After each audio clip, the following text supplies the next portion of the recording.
Daniels here as usual for this edition of the Overdrive Radio podcast for April 14th, 2023. Got those tax filings done? I suspect our guests on the show today have things in order. They were our March truckers of the month, Shelley, Puzek-pulli, and Tim Pulli of Chicago-area-headquartered Pulli Express. Today running 2 trucks of their own and with another owner-operator leased on. They're in the running for our 2023 Trucker of the Year award, and as a husband and wife team of a business, it's their close collaboration and their drive to success that sets them apart.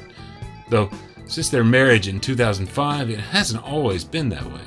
Shelley herself wasn't so involved in the business before Tim flipped the switch to get his authority around 2012, and the pair together moved toward a contract with the Sweetener Supply's liquid sugar manufacturer in their area. A contract that more than sustains the business to this day with good rates, more than adequate surcharge built into everything they do, and in general, a real appreciation for the work both husband and wife do. Yeah, that includes Shelley today, too. While Tim's been driving in various roles since the turn of the century, Shelley made moves to get her CDL for the first time in 2018, after the pair's 4th and youngest child entered kindergarten. Growth in revenues and profits for the business have proceeded since then, with plans for more on the way. With 3 trucks running full-time now, they do own 4 Walker tank trailers, after all. You can read my story about the pair from late March at overdriveonline.com. I'll post a link to it in the show notes, but listen on for a good piece of their history together, from Tim's early days trucking, Shelley's real estate business, and her growing involvement in their trucking business after an accident led to big changes, and much more.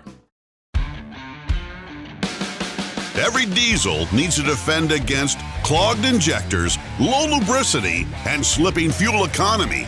The best defense is the best defender. House Diesel Defender with advanced IDX4 detergent.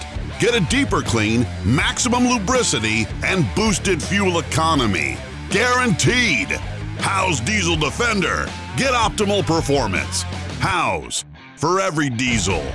Find more information at Howes, that's H-O-W-E-S, howesproducts.com. Here's owner-operator Tim Pulli of Pulli Express, setting us up with his early history trucking. I'm 3rd generation, me and my brother. My brother, basically got me into it. I was trying to stay away from it, but inevitably, I got involved. Started out moving appliances and then becoming a household mover. Got into, the dump trucks. And I at that point in time, I never knew that you could buy your own truck. All of a sudden, I talked my wife into buying a tractor. I think I was about 2005. It was an 05? Yeah. Of course, she was hesitant, thinking that real estate was going to be, the game changer. Tim had by that point been trucking as an employee driver for just about 5 years. I want to say I started around 2000. I got my license in 2000, and then I did the appliances for probably about 2 years, and then I did households for another 2 years after that, and that would bring us to about early 2005. About a year into dumps, I realized, why am I doing this? I could buy my own truck. We bought a 98 Mack CH at that point. Why the Mack? Everybody in the construction biz, that's what they all had. Another driver kind of explained it like, Macks are like the Chevy of the truck industry. Real easy to work on, and there's been many a day working all day and then coming home and working on the truck, at night. So you're still working in that kind of construction dump kind of business when you bought that Mack? Is that what you were doing? Yeah. Still? I was working for a buddy. I went in working for a buddy, and he had a small business going. Well, somebody had tipped over on one of his trucks, and he took the dump truck to, for himself. So I kind of was left just out. So, and I was like, you know what, we need to do something. And yeah, we have a local dealer down the road from us, and they had a bunch of Macs sitting out there, and we just we picked what we thought was the best one. But it proved to be pretty good. So when did you buy the trailer, the Pit Boss? Shelley, puzek-pulli, everyone. Yeah, that was 2006. That was you hauled that with the Mac? So the trailer, we bought that new. That was a 2006 Pit Boss quarter frame. You know, for the industry, it was a good fit. The Pit Boss dealer again was really close. I'm trying to remember what was after that. After that, remember. Yeah, we got into tanking after doing the dump work, and I still ran the day cab for a little while. That was it was a little more difficult running the day cab because that had the camelback suspension. So it was rough. It was rough for another probably a year. So probably even like a year or two later, we ended up getting a 2007 Mack Rawhide sleeper truck. That truck was really good. That truck was really nice. Very low miles when we got it. We lost that truck. It was a random driver decided to do a U-turn on the toll road, and I hit him, and put the truck on its side. At that point in time, I was hauling hazmat, and we spilled hydrochloric acid all over the highway. It was a bad situation. Pretty awful. Yeah, he missed his exit, so he did a U-turn in the emergency turn. You know, the break on the wall. Yeah. He just did it right in front of you. Oh my gosh, yeah. Yeah. Oh yeah. All four lanes were full. Everybody was moving, and he thought he could make it across the highway. Yeah. At that time, we had two infants. I think that was pretty traumatic. But Tim was fine. It all worked out. Okay. And we had a meeting and discussed that maybe hazmat is not where we should be.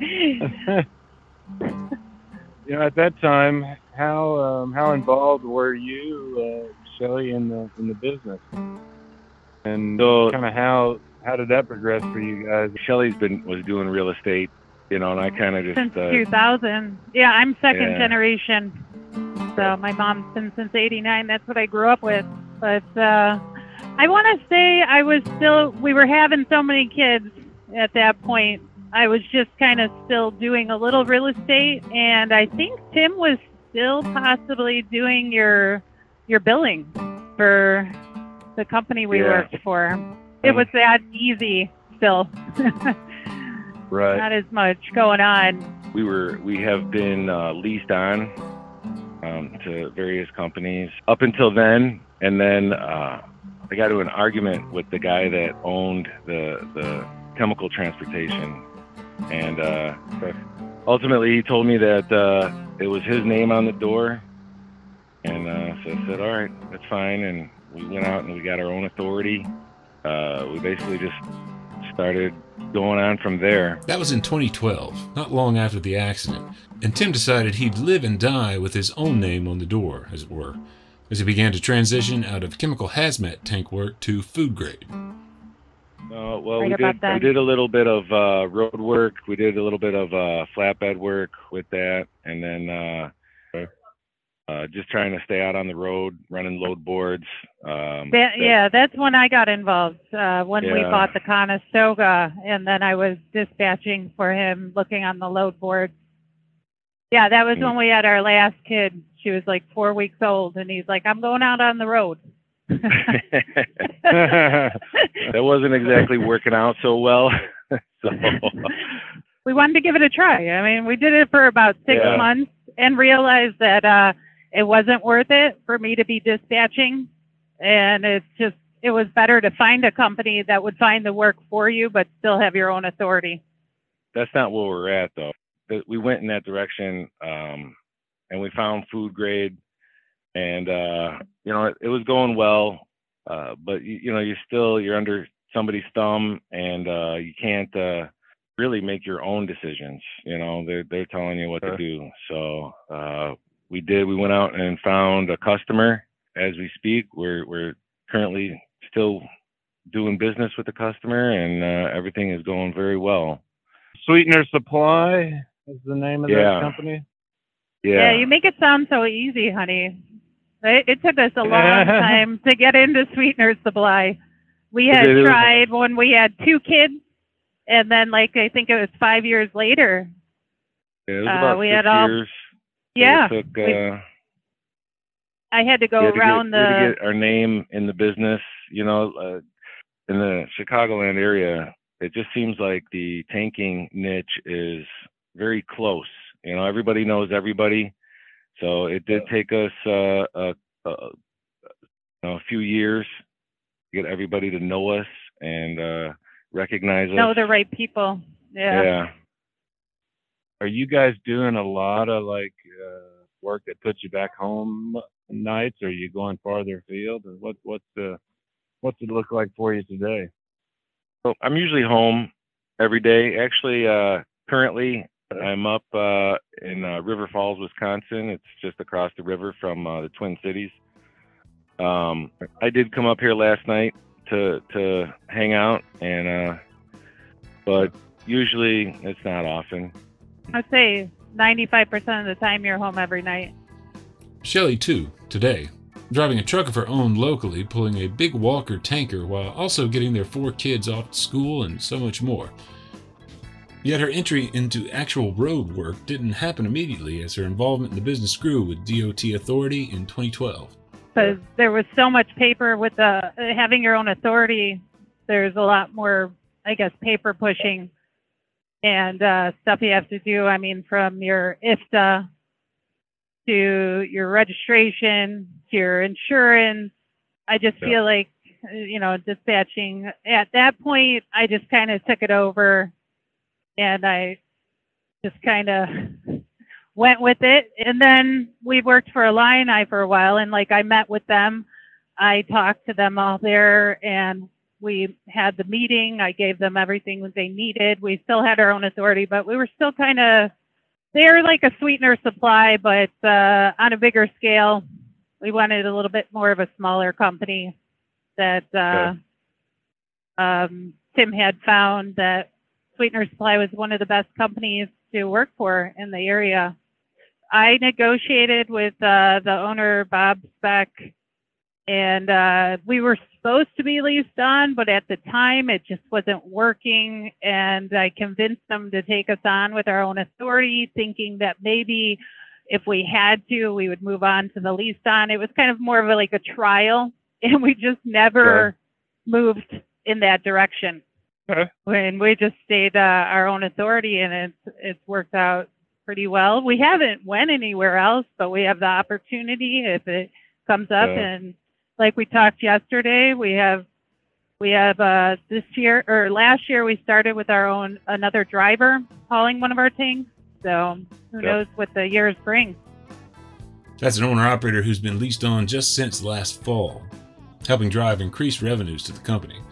Their contract with Sweetener Supply, too, includes an effective fuel surcharge that made 2022 more than palatable when it comes to profits moving liquid sugar. Recent growth has been a product of Shelley's growing involvement in the business, as Tim tells it. In our talk, she then jumped back to the moment about 4 years ago when she made the move to actually get that CDL. I would say me and Tim are pretty supportive of each other, and I've seen what he can make.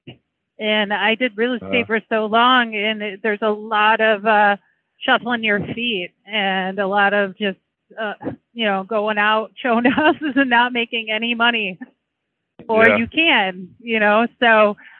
With the kids, our time became so important, and I didn't have time to spin my wheels.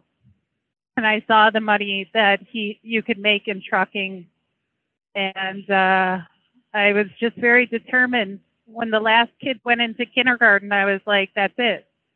I'm good. Let me go." Now he did take me out to try and learn how to drive, he tried to teach me how to drive the motorcycle as well, and I had to go to school for that too. It just did not work. The husband-wife, we don't have a good teacher-student relationship. No, we don't. We don't. We work well in so many other aspects, but when it comes to that, I have a hard time him telling me what to do. So I did the driving school, and I had a lot of support from the grandmas watching the kids at night, and I would just like try to get it done as fast as I could. I think I got it done within like 3 months, doing it part-time, and got my license. I think it was December 4th of 2018. Then it was very nerve-wracking because he was at Sweetener Supply, and we had the one truck, the one account, and not that they frown upon bringing other people in, but you want to make sure they have the work for you. And they have really grown since I have been there. They've brought on, it just seems like they keep on bringing more drivers on. But when Tim first started, they were a lot smaller. So we were, a little worried that there wouldn't be any work, or they wouldn't want a new driver there. Right. But since we had our own authority, it kind of like if I could get insurance, and which I did, Great West Casualty, because we had been with them for so long, made an exception for having a new, and since I was the owner of the business too. I guess they don't do that all the time. So getting the insurance was a real adjustment. It's super, super expensive. How much did your insurance go up, and how much has it gone down since then, hopefully? Oh my gosh. I want to say like when he was just by himself, it had to be like $12,000. And then they put me on, and I feel like it doubled. And it shouldn't have doubled because you're just bringing a driver on. And it should just be, but it was almost like we had two own authority accounts. But now the insurance, it went actually down this year, which is unbelievable because it just keeps on going up thousands of dollars every year. And then finally it just went down. I asked him, I said, why did it go down? That's just not... That's not something that happens. She's like, well, they looked at how you handle things, and they looked at you guys as a whole and saw that you guys are good to go, and they went down. But yeah, I want to say it was like $36,000 last year. Yeah. I think because we added the driver on, and then we keep on adding equipment on, and it just keeps on getting higher and higher. So, I mean, remember, we did have the one tank and one tractor at the beginning, and now we're up to 4 tanks and 4 tractors. With 3 of each in actual operation. Before bringing in the owner-operator lease to Pulli Express last year, there was a lesson learned, too, when it comes to insurance. With insurance as well, you can have spares.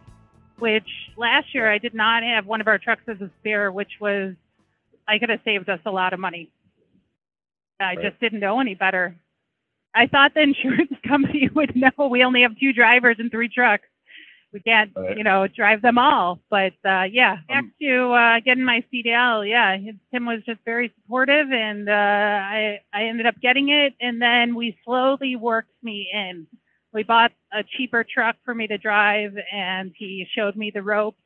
I usually went to the plant to bring him lunch, and I knew most of the people there. It's pretty small, and we just slowly wiggled me in there, and it really worked out.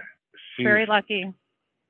Being modest, she shows up at these customers, and the maintenance, the receivers, office people, everybody comes running out. She got everybody wrapped around her finger. All right. I'm just nice. And this is not just one customer. This is every single customer. They see and hear the truck coming, and they're out there waiting. So I just do that good of a job, I guess. They don't do that for you, huh, Tim? No, not now. And the only reason I even know about this is because if I take her truck every once in a while, and I'll come pulling into the customer, and they're all out there, excited and twiddling their thumbs and salivating.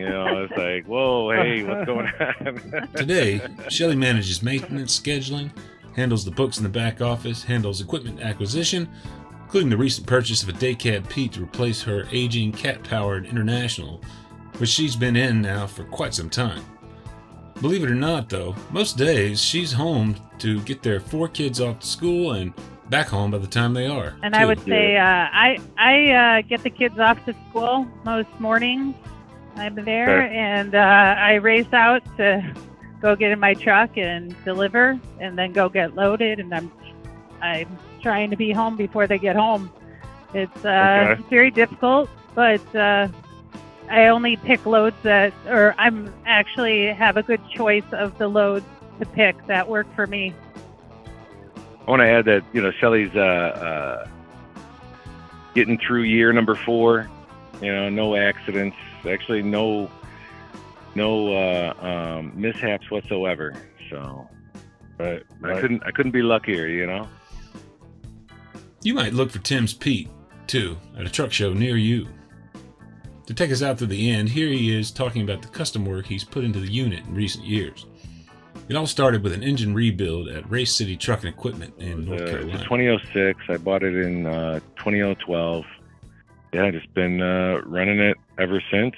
And I think about 3 years ago, it was right when COVID. It was the summer of COVID.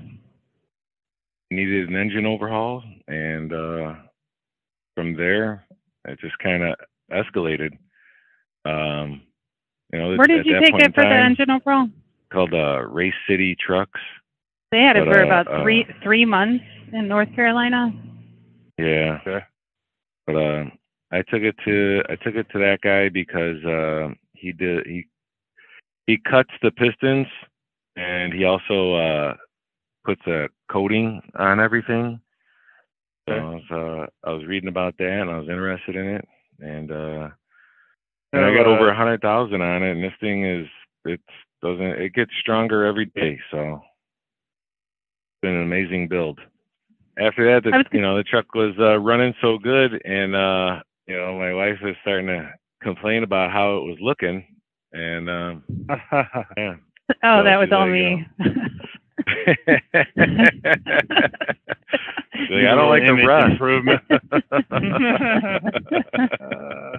So then you took it over to Dickerson.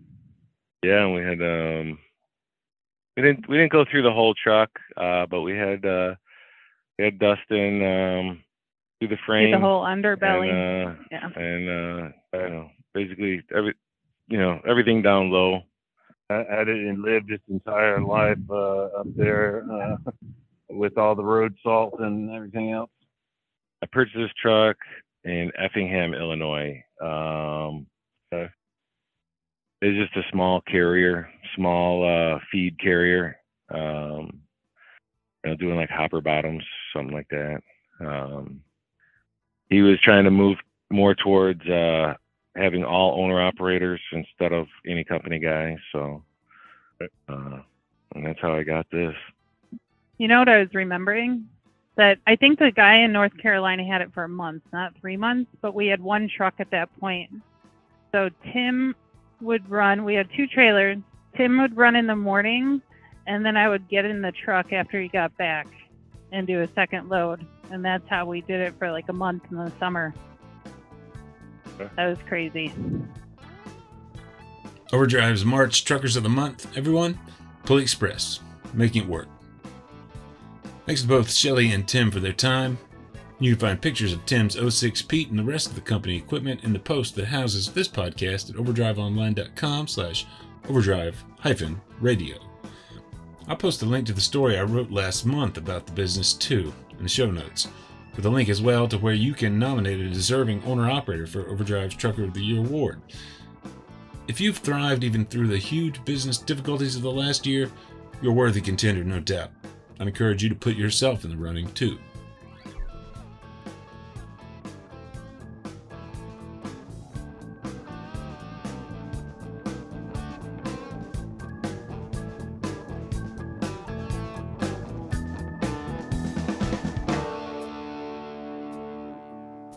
Overdrive Radio is a production of Overdrive, the voice of the American trucker. It's edited and produced by me, Todd Dills, with the acoustic guitar and other support of trucker-songwriter Long Haul Paul Marhofer. The theme is Legend of the Snake Man by Marhofer, featuring the guitar work of Travis, the Snake Man himself, Whammick, Terry Two Socks Richardson on bass, keys by Tishomingo Jim Whitehead, and on drums, Mr. Andrew Marshall.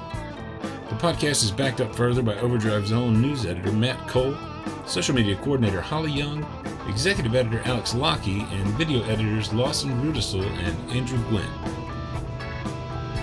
Until next time, keep proud.